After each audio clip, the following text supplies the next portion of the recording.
This is the Rick Howe Show on News 95.7. Now, here's Rick. 3:50 is our timer right now, and the federal government announced this week it's going ahead with a patient trial of a controversial experimental treatment for multiple sclerosis, the so-called liberation therapy. But Nova Scotia MS sufferer Chris Alkenbrack isn't doing the dance of joy over the announcement. He, of course, has already undergone the therapy, and he's urging Ottawa and the provinces to allow the treatment now. And Chris joins us on the phone this afternoon from his home in the Annapolis Valley. Hi, Chris. Hi, how are you doing, Rick? I'm doing great. How are you? Oh, pretty good. Good. How you feeling, by the way? Well, I'm fine. It's been not to be too precise, but it's been 2 years, 4 months, and 15 days since my procedure. I've at least half of my MS symptoms are still at bay. So that's pretty good. And that would indicate that there's something to this liberation therapy. Absolutely. It sure beats injecting the ovarian cells of Chinese hamsters or taking chemotherapy, which are the other, a couple other traditional treatments for MS. Really? Yes. Yikes. Yeah, I didn't know that. Yep. You're not real, big on this announcement by the feds that they're going ahead with a patient trial of the experiment. No, I think I think they're just planning to undermine a bill that's being proposed, actually, that will be discussed tomorrow in committee, Senate committee, proposed actually by our own Senator, Jane Cordy, here from Dartmouth, Nova Scotia.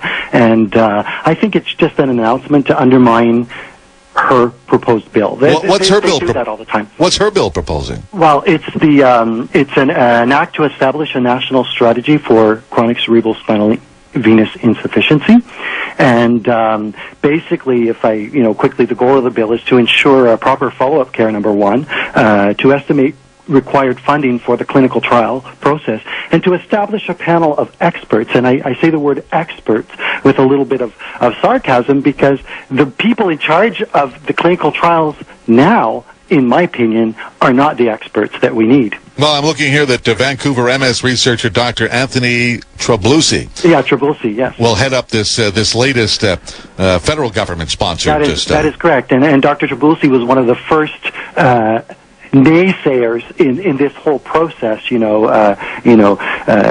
calling into question, whether CCSVI even existed. And so rather than putting doctors like Dr. Sandy McDonald, for example, who has actually performed the procedure, or been involved in having the procedure performed 7 times in Canada, we're putting neurologists who have no experience with this in charge of the study. Interesting. And do you think that's on purpose? Oh, I personally, yeah, absolutely. I think it's on purpose.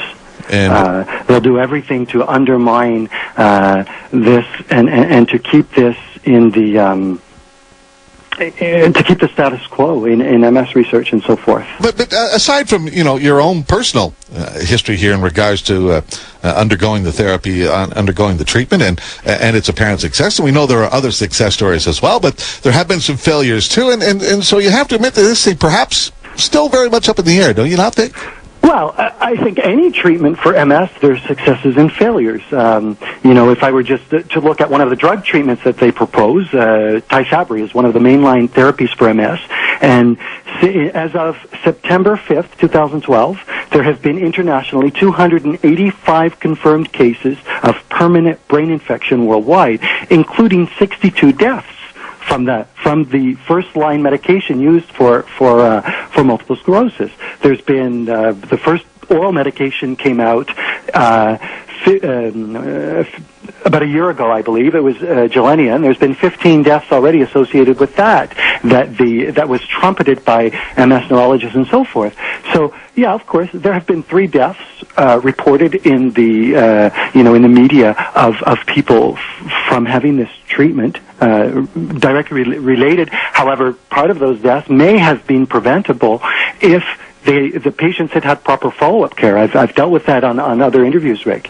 The patients just didn't have proper follow-up care. And that's been a consistent theme of yours here, the follow-up care. There's a real lacking that patients who have gone abroad because it's not provided, the treatment is not done here in Canada. States, you personally went to Poland, but when you come back, many doctors are just refusing to provide that follow-up care. That is correct. They'll say, a friend of mine, she got told in Montreal, go back to Poland, if you want follow-up care. So that's not always possible. And that's one thing that distinguishes the announcement for the clinical trials, okay, that was made on September 28th by the Canadian Institutes of Health Research, and Jane Cordy's bill to develop a national strategy for CCSVI research. One of the really major parts of Jane's bill, or Senator Cordy, I should say, out of respect, one of the main parts is that she wants proper follow-up care in Canada.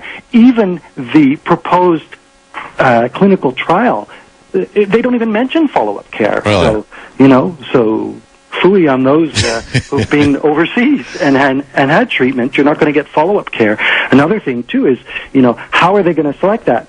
And seriously, it's limited to BC, Quebec, and Manitoba will be added later when they get ethics approval. I love Kirsty Duncan's statement in an interview with CCSVI Ontario, where she says, well, the country has been miniaturized, I can't figure out sometimes what the logic behind government actions here. We've got less than a minute now, Chris. Jane Cordy's bill that'll come before the House tomorrow. It's a private member's bill. Chances of those getting passed remote to slim?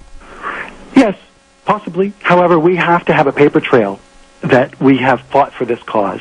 And Senator Cordy was actually at the conference that I attended in Okotoks, Alberta, just on last Sunday. I just arrived home last night, and Senator Cordy was there. And she will push to get this bill through, and hopefully she will not be undermined by the CIHR, the MS Society of Canada, and the Canadian Network of MS Clinics. And that we will get this bill through, and we won't have to, as in the words of Linda Hume-Sastry from CCSVI Ontario, we won't be maintaining the status quo by keeping the neurofoxes in charge of the CCSVI hen house. Well, listen, Chris, again, I thank you very much for your time here this afternoon. Good luck. Pleasure, Rick. Good luck with your efforts, sir. Yeah, thank you. Anytime. All right, bye-bye. Bye.